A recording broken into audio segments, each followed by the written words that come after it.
ধন্যবাদ আপনাকে। যেমনটি জানেন, আমি গাবতলীতে আছি এবং এই নারীর টানে কিন্তু বাড়ি ফিরছেন রাজধানীবাসী। আজকেও আমরা দেখেছি যে সকাল থেকেই এই গাবতলীর বাস টার্মিনালে মানুষের ভিড় রয়েছে, সড়ক পথে যারা নিজ নিজ বাড়িতে ফিরছেন। তবে সেই ভিড়ের যদি আনুপাতিক হার বলি, সেটি হলো গতকালের থেকে কিন্তু অনেকটাই কম। অর্থাৎ সড়ক পথে যে যাত্রীদের চাপটি রয়েছে সেটি হলো এখন পর্যন্ত অনেক কম এবং এখানে অধিকাংশ বাস কাউন্টারই দেখছি আমরা বন্ধ রয়েছে। যাত্রীদের মধ্যে কোনো রকমের কোনো ভোগান্তি আমরা এখন পর্যন্ত পাইনি।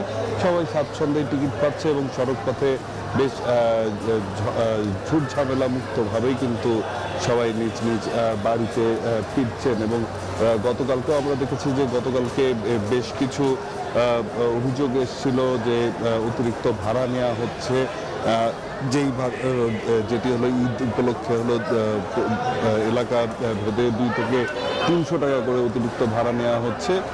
সেই বিষয়টিও কিন্তু আজকে আমরা লক্ষ্য করিনি এবং অনেক কাউন্টারের লোকজন বলছে যে এই তাদের যেই সার্ভিসটি রয়েছে সেটি কিন্তু পরিপূর্ণভাবেই দেওয়া হচ্ছে এবং সাধারণ জনগণ যারা রয়েছেন তারা কিন্তু সড়ক পথে বেশ স্বাচ্ছন্দ্যেই বাড়ি ফিরতে পেরে বেশ খুশি এবং তারা নিজের স্বজনদের সাথে ঈদ করবেন এই আনন্দেই কিন্তু বাড়ি ফিরছেন। তো এই ছিল এখন পর্যন্ত গাবতলীতে আমার দেখা সবচেয়ে চিত্র।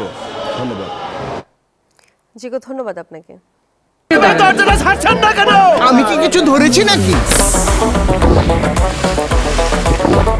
আপুটা আপনাকে চেক আউট করছে। জাস্ট কুল থাকো।